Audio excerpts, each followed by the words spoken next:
You know already how to import images into InDesign. Just for the last time, I want to show you, you can click on the box in which you want to apply the image, and then you can go to File, Place, or the shortcut is Command and D, Control D, and then it's open up the panel in which you can go searching for the image you want. For the image you want, you press Open, and the image is there. Then again, you can right click and you can say fitting, fill the frame proportionally, and this is what you have. But now it's time to talk a little about the images, how do they are managed by InDesign. You can see there is this little button, this little box. When you click on the little box, it is the image within the frame which is selected. So you see moving the image, but the frame doesn't move.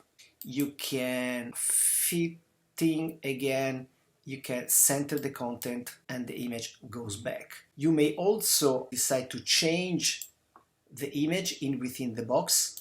Of course, you can distort, or you can, holding down the shift key, you can make the image smaller or the image bigger. So you can even decide special cut by yourself, or even you may decide to make the box and the image larger and smaller together in the same time.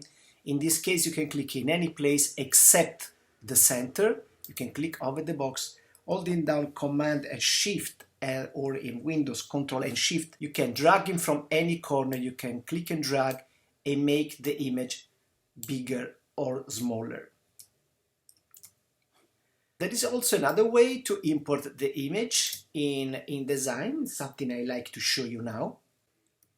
I want to jump to Adobe Bridge. Adobe Bridge is a software that belongs to the Adobe Creative Cloud, so it's part of the subscription.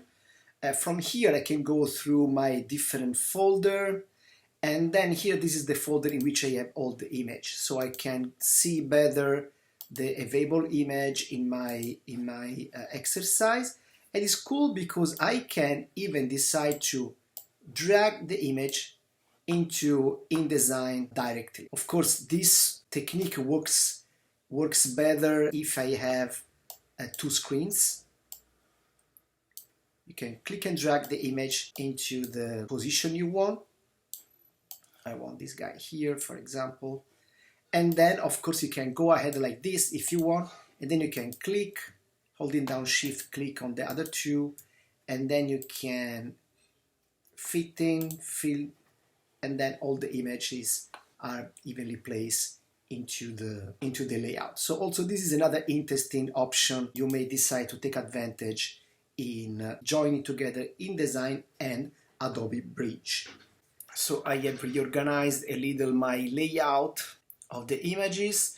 My recommendation, in case you've done like me, you applied some color on the back of the image, like this one, just to show you this light gray.